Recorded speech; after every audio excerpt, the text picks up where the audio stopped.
வணக்கம். அனைத்து உறவுகளுக்கும் எனது இனிய மாலை வணக்கத்தை தெரிவித்துக் கொள்கிறேன்.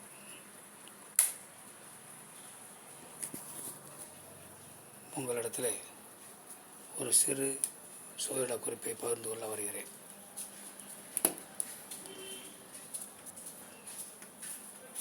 சோதிடத்தினுடைய தந்தை பிரகாசர முனிவர் பகவானை வணங்கி, சோதிட மேதைகள் அனைவரையும் வணங்கி அந்த குறிப்பை பகிர்ந்து கொள்ள வருகிறேன். ஒரு ஜாதகத்தில் ராஜயோக அமைப்பு என்பது ஏராளமான அமைப்புகள் உள்ளது. அதில் ஒரு அமைப்பை இப்பொழுது உங்களிடம் சொல்கிறேன்.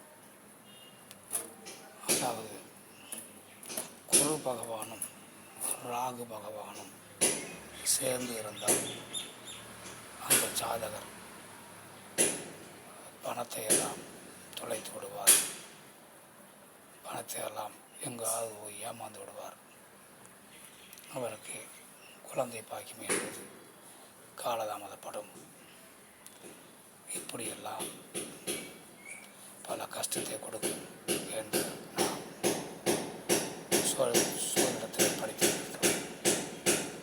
இருந்தாலும் குரு பகவான் ஆட்சியாக இருந்து அந்த குரு பகவானோட ராகு பகவான் சேர்ந்திருந்தால் அந்த குரு பகவானுடைய தசா காலத்திலும் ராகு பகவானுடைய தசா காலத்திலும் அந்த ஜாதகர் ராஜயோகத்தை அடைவார். அதாவது ராகு பகவான் தசா காலம் 18 ஆண்டுகள், அதன் பிறகு வரக்கூடிய குரு பகவான் தசா காலம் 16 ஆண்டுகள், மொத்தம் 34 ஆண்டுகள் அந்த ஜாதகர் சிறப்பான வாழ்வு வாழ்வார். மேலும் இந்த அமைப்பு இல்லாவிட்டால் அந்த குரு பகவான் ராகு பகவான் சேர்ந்திருப்பதை லக்கணத்திற்கு 5ஆம் அதிபதி, உங்கள் லக்கணம் எந்த லக்கணமாக வேண்டுமானால் இருக்கட்டும், லக்கணத்திற்கு 5ஆம் அதிபதி,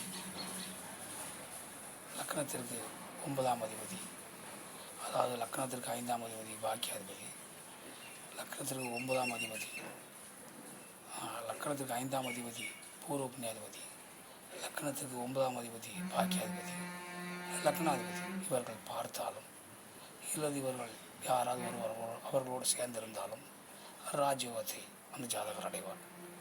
மேலும் லக்னத்தில் அதாவது குரு பகவான் ஆட்சியில் இருக்கும் பொழுது வக்கரமாக இருந்து அந்த குரு பகவானோட ராகு பகவான் சேர்ந்திருந்தாலும் அந்த ஜாதகர் ராஜயோகத்தை அடைவார்.